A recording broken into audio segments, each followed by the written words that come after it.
podcast. So today I want to present about the nasopharyngeal carcinoma.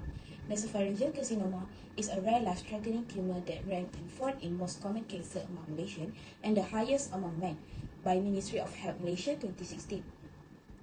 According to Sunway Medical Centre in 2020, Malaysia reports over 3,000 new cases of NCP every year, which contribute to the global total of approximately 11,000 cases. And incidence of the Malaysia-Chinese population is the second highest in the world, with male and female ratio of 1 in 50 and 1 in 42 respectively after Hong Kong. NCP continues to increase in prevalence worldwide, posing a global pandemic that demands immediate attention. This is most because of the illness' aggressive local invasion, early metastasis to regional lymph node, and potential for distant spread. Furthermore, because early-stage NCP symptoms such as neck masses, otitis media, and nasal obstruction are unclear, it can be challenging to detect and treat the condition, based on Cleveland Clinic 2023. Other than that, the complicated structure of nasopharynx, which is hidden deep away within the upper aerodigestive tract, make both imaging-based assessment and clinical examination more challenging. Therefore, to encourage early detection, accurate staging, and efficient care, it is important to have a comprehensive understanding of the etiology, risk factor, and clinical symptom of NPC. This development highlights the significance of continued investigation and advancement in the treatment of nasopharyngeal carcinoma. Next, we move to the definition of nasopharyngeal carcinoma, NPC. This one's called lymphoepithelioma is an epithelial malignant tumor of a nasopharynx located behind your nose and above the back of your throat. It's an undifferentiated squamous cell carcinoma that is created from the nasopharyngeal epithelium and occurred due to the tissue that extends from the back of your nose to the back of your mouth that is infected. It acts as a passageway for auto passes through your throat, nasopharynx, and nose when you breathe into your nose before entering your lungs. The onset of nasopharyngeal cancer is caused by abnormal cells in the nasopharynx growing out of control and developing into malignant tumor that can spread to the liver, lymph node, lungs, and bone. There is 3 subunits of NPC, such as basaloid squamous cell carcinoma, non-keratinizing carcinoma, third keratinizing squamous cell carcinoma. Among them, non-keratinizing carcinoma further divided into forms that are differentiated and undifferentiated, is more common in area endemic to EBV infection. Next, we move to the causes and risk factor of nasopharyngeal carcinoma. According to the research done by the American Cancer Society in the year of 2020, nasopharyngeal carcinoma is one of the most common cancer in the nasopharynx. The exact causes of NPC is still under study and remain unknown. However, there is few etiologies that we can relate with nasopharyngeal carcinoma, such as sex, race, age, diet, Epstein-Barr virus, family history, and tobacco and alcohol consumption. Below are the details of each of them. Here, sex. First, sex. Men are in fact more likely than women to get nasopharyngeal cancer. Although the precise causes of the get are still unknown, it's impossible that sex-specific immune response, variant, and hormonal differences are at play. Second, race. Some ethnic groups are more likely to get this cancer other than others, especially in the portion of China, Southern Asia, and Northern Africa.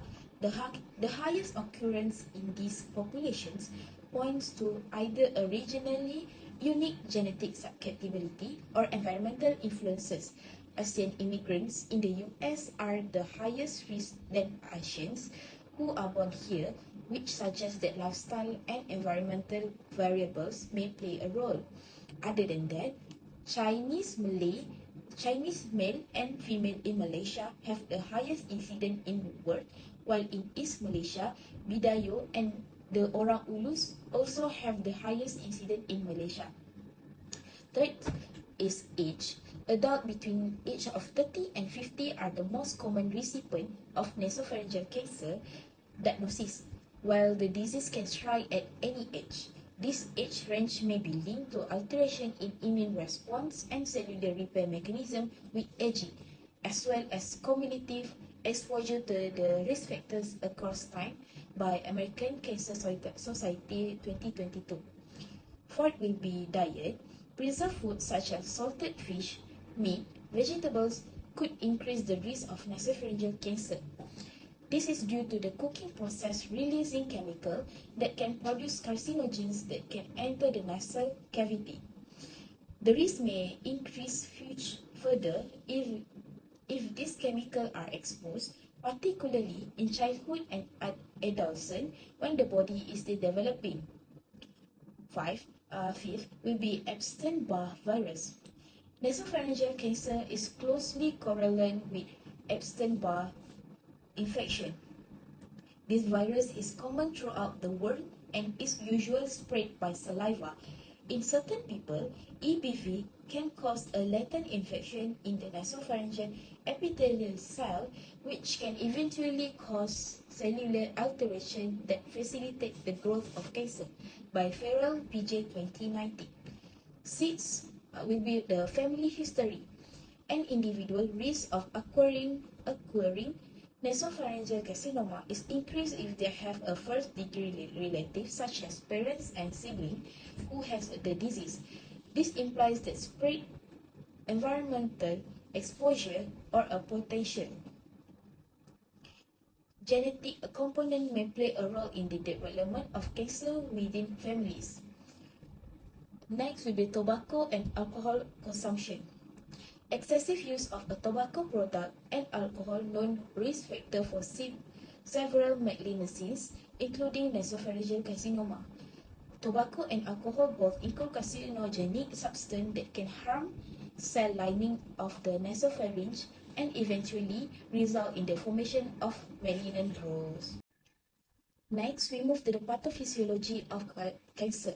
Cancer begins with one or more genetic mutations caused by normal cells to grow out of control, invade surrounding structure, and eventually spread to other parts of the body. In nasopharyngeal carcinoma, this process begins in the squamous that line to the surface of the nasopharynx. According to the research of Nature Reviews Clinical Oncology, exposure to environmental carcinogen could lead to damage to the gene in the nasopharynx, making the cell more susceptible to EBV infection. Once infected, it causes the cell to undergo changes that make it unstable and prone to become cancerous. These stages activate processes that could promote the development of NPC, including altered gene and DNA changes. After that, infected cells will be multiples, leading to the accumulation of the more genetic and epigenetic changes that drive NPC progression. Tumor can invade the immune system due to the genetic alteration and virus activity that allow them to grow and spread. Therefore, additional genetic changes further fuel tumor growth and spread, leading to more advanced cancer and potential recurrence or metastasis to other parts of the body. However, no research proved the exact cause of gene mutation that may lead to development of NPC, and the most of the current research, such as from American Cancer Society. There are 4 phases presented by nasopharyngeal carcinoma (NPC), each of which indicate disease severity and direct treatment of strategies. Stage 1. At this early stage, the cancer has not migrated to nearby lymph node or far off location. It is restricted to the nasopharynx. With a higher chance of success, treatment options include radiation therapy, surgery, or a combination of these two. Although it's still limited to the nasopharynx, NPC at this stage may affect neighboring lymph node. More radiation therapy may be used as part of the treatment plan, maybe with a chemotherapy to target the original tumor and any affected lymph node. Stage 3. When an NPC reaches this stage, it is usually migrate to the surrounding lymph node or the structure like the base of the skull or adjoining tissue. Chemotherapy chemotherapy and radiation therapy are frequently used in combination for treatment to target the main tumor and affected lymph node. Stage 3, when the NPC reaches this stage, it usually migrate to the surrounding lymph node or structure like the base of the skull or adjoining tissue. The aim of this treatment is to manage the disease and improve the outcomes. The treatment will be the combination of the chemotherapy and radiation therapy. Stage 5, 4. This is the most advanced stage of non-small cell NPC, where the disease has spread widely to the lymph node, surrounding tissue, and distal organs such as bone or lung. To limit the progression of this disease, manage symptoms, and enhance the quality of life, treatment options may include the radiation therapy, intensive chemotherapy, and targeted therapy. So next, I will explain about the clinical manifestation of NPC. So the clinical manifestation can vary depending on the stage of the cancer and the specific location within the nasopharynx.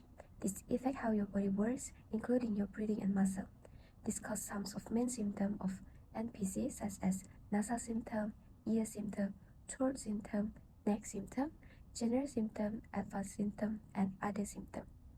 So first, for the nasal symptom, the example, a patient will experience the nasal congestion or blockage, nasal discharge, epistaxis, and also presented nasal stuffiness or obstruction.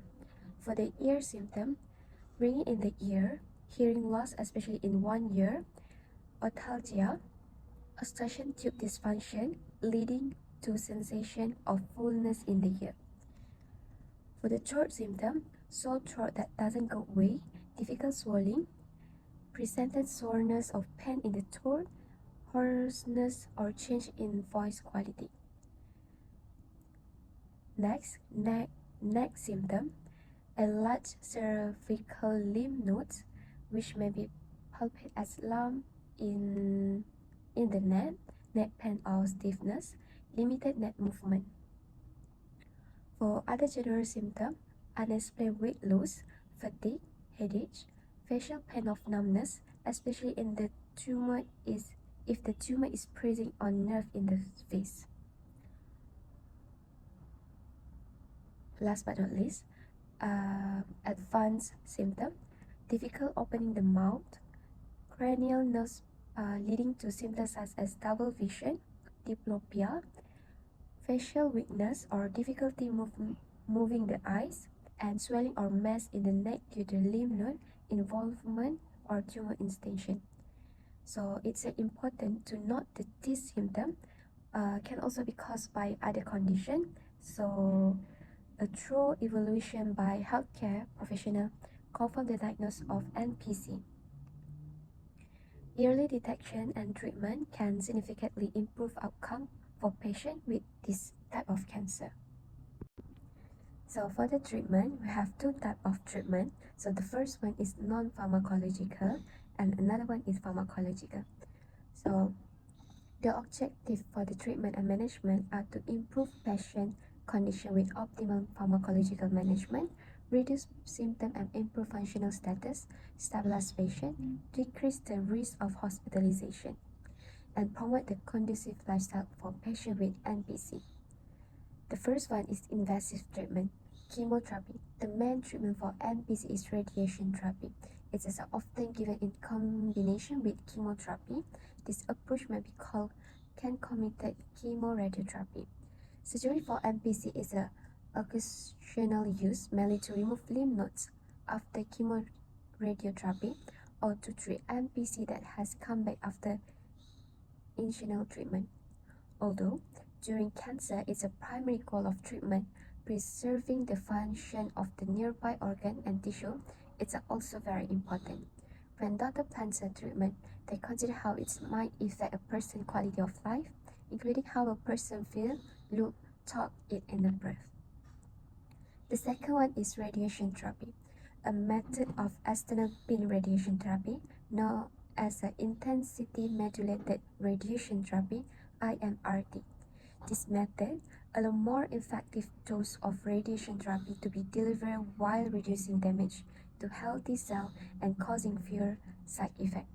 IMRT, improved local control, and progressive-free survival PFS for both early and advanced stage. Number 3, surgery. Surgery is occasionally used for NPC, but it's not a common treatment choice because the area is hard and lies close to cranial nerve and blood vessel. If the cancer has spread to the lymph nodes, surgical removal of lymph node in the neck or neck dissection may be recommended. A neck dissection may cause numbness of the ear, weakness when raising the arm above the head, and weakness of a lower limb. These side effects are caused by damage to nerve in that area.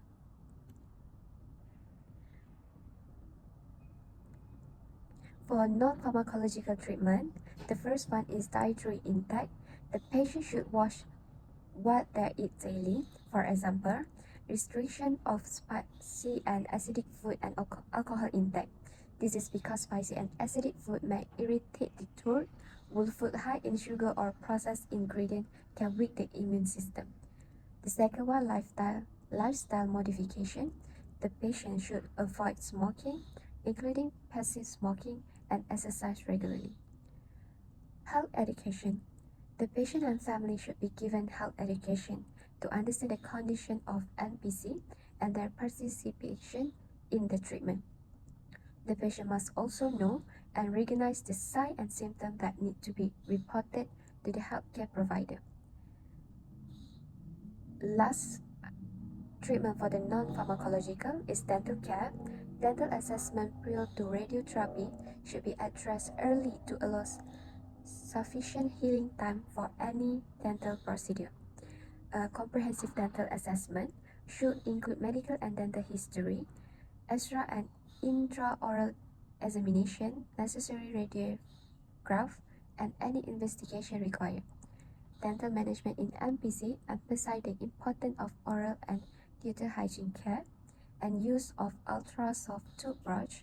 Referral for dental assessment is required and treat accordingly. So now we move to the pharmacological treatment. The first medication is cisplatin, the cytotoxic chemotherapy. Therapeutic effect for this medication inhibit DNA synthesis and cell division, leading to cell death.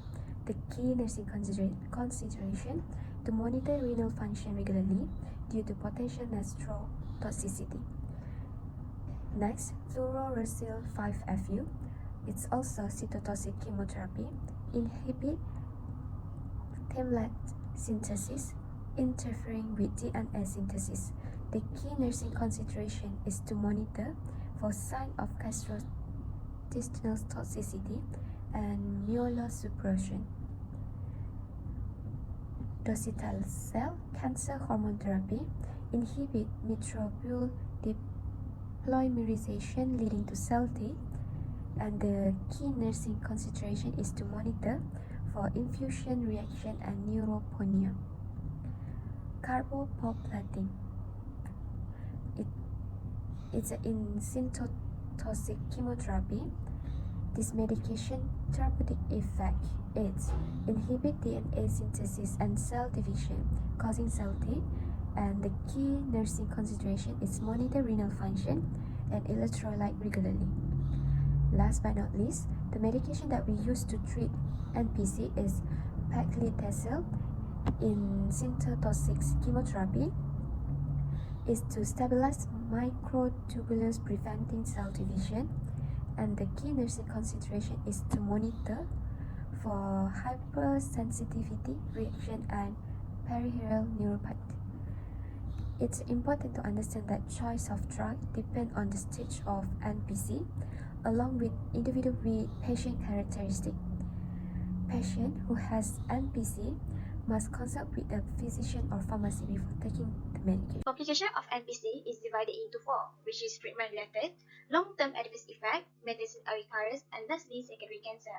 So for treatment-related, it could cause complication from radiation therapy, which cause adverse effects such as mucositis, xerostomia, radiation dermatitis, and fatigue.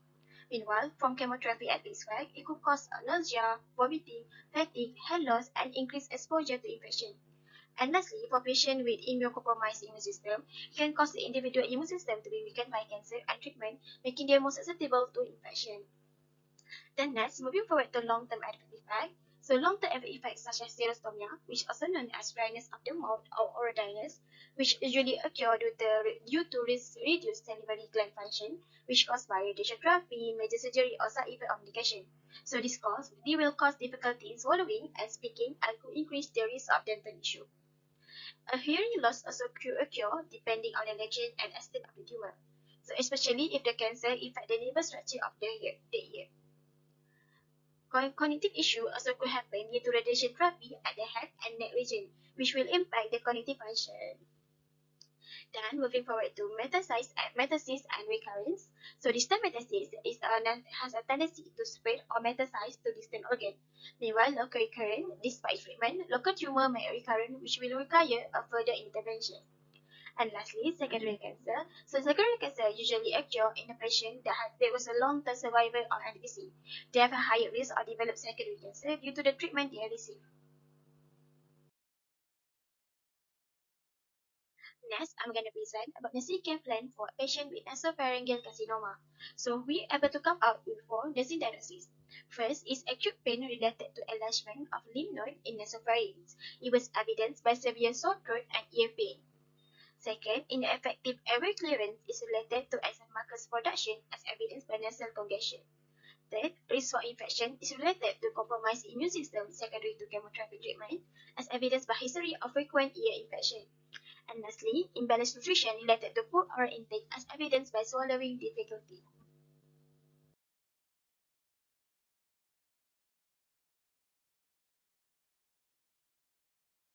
So today I'm going to present two nursing diagnoses from our nursing care plan.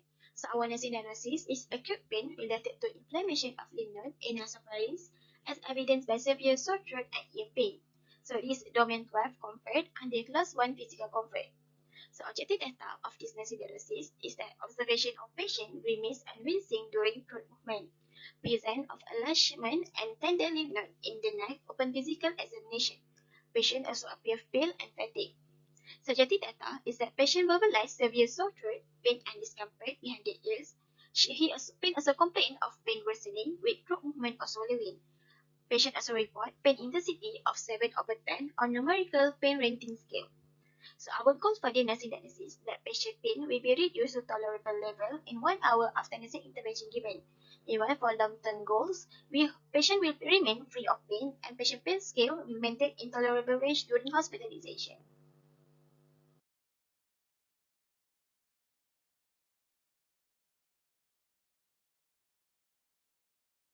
Nursing intervention, firstly, we will assess the patient characteristic of pain such as location, intensity, duration, and patient pain scale. It was to determine patient pain level and plan for appropriate nursing intervention. Secondly, we will monitor patient vital signs such as their temperature, pulse rate, blood pressure, respiration rate, and oxygen saturation. This will act as a baseline data to plan for further treatment. We also will administer analgesic medication such as Dianestic as ordered by doctor. This is to help reduce inflammation and alleviate patient pain. We will monitor patient laboratory results such as C-reactive protein (CRP) blood test. This is to monitor any changes such as elevated CRP, which more than 10 mg per liter, could indicate presence of inflammation. We also will position patient into a comfortable position such as semi-folded. This is to help relieve pressure point and enhance relaxation and reduce pain perception. We also will provide comfort measures such as compound press to the throat to help numb the area and reduce inflammation and provide temporary relief.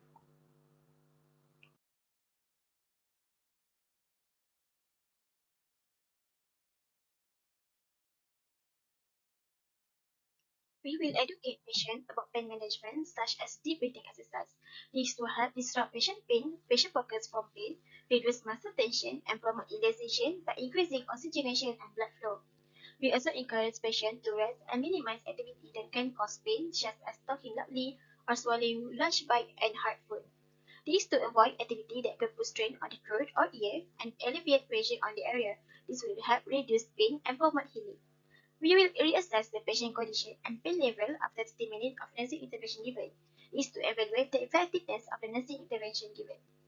Lastly, we document all the nursing intervention given in the patient chart and report.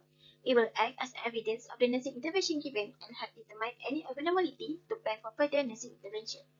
So evaluation of this is that patient pain was reduced to tolerable level after 1 hour of nursing intervention given, as evident by pain scale of 3/10 and a vital sign in normal range.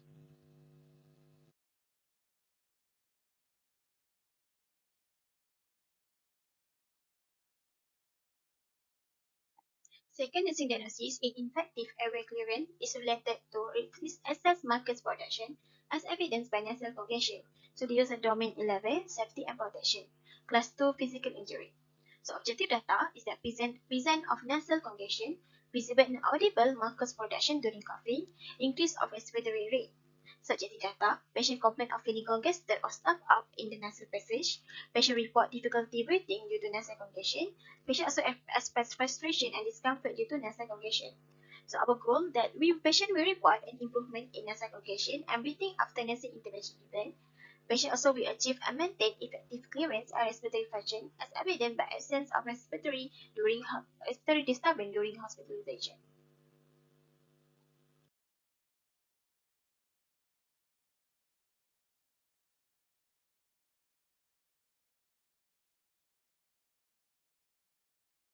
Nursing intervention. First, we assess patient respiratory status, such as respiratory rate, pulse, breathing pattern, and oxygen saturation. This to help for early detection of respiratory complication, which enable from intervention and management. Second, we will assess patient general condition, such as any sign and symptom of poor oxygenation, like genesis. This to detect sign of poor oxygenation, which allow a prompt intervention to improve oxygenation and prevent complication. We also will monitor patient vital signs such as temperature, blood pressure, pulse rate, oxygen saturation, and pain score. It will act as a baseline data for further treatment. We also will position patient into a comfortable position such as semi-folded or sit upright. This to help facilitate lung expansion and improve airflow, which promoting effective breathing and airway clearance. We will educate patient on how to use saline nasal spray or nasal irrigation and infusion in alleviate nasal congestion.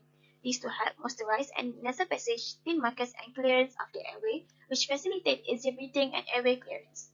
We also will administer medication such as bronchodilator as requested by doctor. This to help open airway and loosen thick mucus, making it easier to clear from the airways.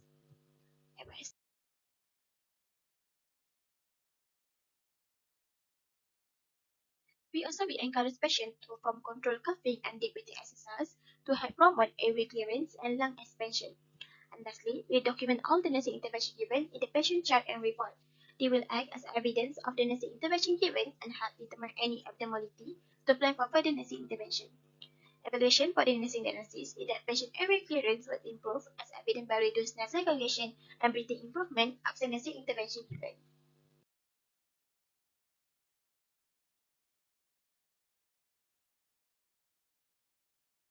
Health education for patient with MPC. So first, we should educate patients and their family members to avoid consumption of tobacco and alcohol to reduce the risk of cancer in mouth or throat. This because tobacco have a chemical that can cause cancer, such as carcinogen, and alcohol have ethanol, which could damage tissue body, especially in the mouth or throat, and damage DNA inside the cell. This due to the chemical known as acetaldehyde. So according to the American Cancer Society, but a combination of both of these substances could aid in harmful chemical and tobacco enter upper digestive tract cell lining and damage the cell which lead to cancer. So secondly, we also could encourage patients to adopt healthy lifestyle, such as consume nutritious and balanced diet, and avoid consumption of large amount of spicy food, such as salted fish. So the process of cooking this food can produce a cancer-causing chemical known as glucosamine, which is also probable to carcinogen. Patients are also encouraged to do regular exercise to improve cardiovascular fitness and strengthen patient muscle. Next, we also should advise patients to avoid environmental exposure to dust and smoke due to their toxic and chemical that contain formaldehyde, a colorless and strong smelling chemical. So according to several studies, such as Internet Agency for Research on Cancer and US National Toxicology Program, they also conclude that formaldehyde is carcinogenic to humans and could lead to development of MPC and leukemia. And next, we should educate patients and their family members on ways to recognize signs and symptoms of MPC and also encourage them to perform regular health checkup. This will help for early detection and allow timely intervention and management. They also can help in preventing complication of hospitalization. Especially for patients that has a family history of NPC, they are advised to perform regular checkup because they have a higher chance of developing this cancer due to inherited tissue type, which affect the immune response and body response to EBV virus. And lastly, we also should encourage patients to encourage family members to give psychosocial support to the patient. This is to help reduce patient stress and level and maintaining patient compliance with the treatment. So patients with NPC may experience psychological problems. This that occur due to medication, change lifestyle, and other procedures. Therefore, we also should encourage family members to actively take part in providing both emotional and physical support to the patient. They will help improving patient overall well-being, not just their physical health. This help in reduce patients' stress level and maintaining a healthy lifestyle and compliance with treatment.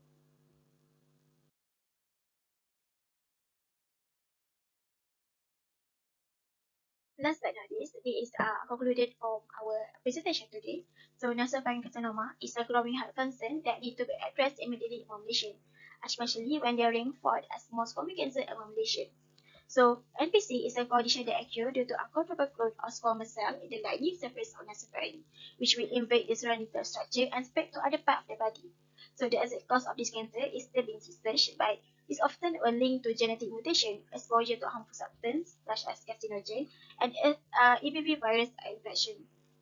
It's very important for us to recognize signs and symptoms of NPC, which could have in early detection, such as presence of lump in the neck, hearing loss, or nasal discharge with blood. This can help a healthcare professional to plan for appropriate treatment to prevent the condition from worsening. So NPC also can be diagnosed by various assessments such as uh, non-invasive procedure like MRI or PET scan. They also can take a medical history and physical examination and perform laboratory blood tests such as ABV serology.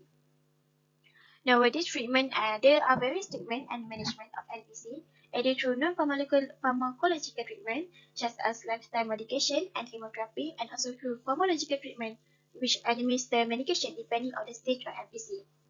And lastly, patient education is very essential in order to increase awareness and provide preventive measures for patients with NPC. That's all for us. Thank you.